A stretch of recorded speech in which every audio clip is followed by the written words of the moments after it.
अस्सलाम वालेकुम नाज़रीन, मेहरान टीवी सां गॾु मां आहियां सरदार अली लाखो ऐं असां सां गॾु साथ ॾींदो न्यूज़ एंकर मुबशर सोलंकी। सभा खां पहिरियां हिकु नज़र हेडलाइंस ते।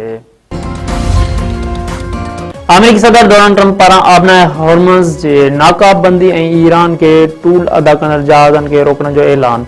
सदर डोनाल्ड ट्रंप चयो आहे त अमेरिकी बहरिया फौरी तौर ते आबनाए हॉर्मुज़ जे नाकाबंदी शुरू कंदी ऐं ईरान खे टूल अदा कंदड़ जहाज़नि खे बि रोकियो वेंदो। सोशल मीडिया ते जारी कयल बयान में सदर ट्रंप चयो त अमेरिका ऐं ईरान विच में ॻाल्हियूं बिना कंहिं मुआहदे जे ख़तम थी वियूं आहिनि। ॻाल्हियुनि दौरान केतिरनि ई नुक़्तनि ते इतफ़ाक़ थी वियो हो, पर ईरान जा एटमी प्रोग्राम ते इख़्तिलाफ़ बरक़रार रहिया।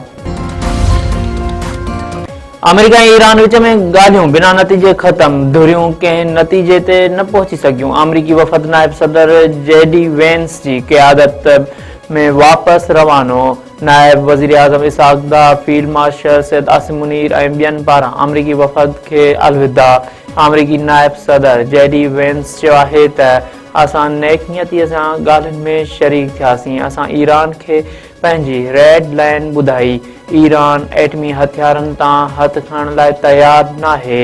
मीडिया सां ॻाल्हाईंदे जेडी वेंस वधीक चयो आहे त ईरान खे हिकु हतमी ऐं बहितरीन आछ पेश कई आहे। ॾिसूं था त ईरान उन खे क़बूल करे थो या न।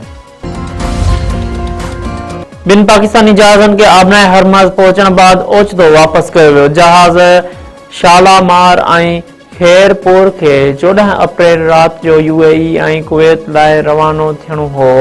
ईरानी पार्लिमानी नेशनल सिक्योरिटी काउंसिल जे सरबराह इब्राहिम अज़ीज़ी चयो आहे त आबनाए हॉर्मुज़ तां गुज़रण वारे हर जहाज़ खे नए कंट्रोल निज़ाम तहत टूल ॾियणो पवंदो। रूसी मीडिया सां ॻाल्हि ॿोल कंदे इब्राहिम अज़ीज़ी चयो त हुकूमत क़ौमी मुफ़ादनि तहत आबनाए हॉर्मुज़ ते कंट्रोल ऐं मैनेजमेंट क़ाइमु कंदी।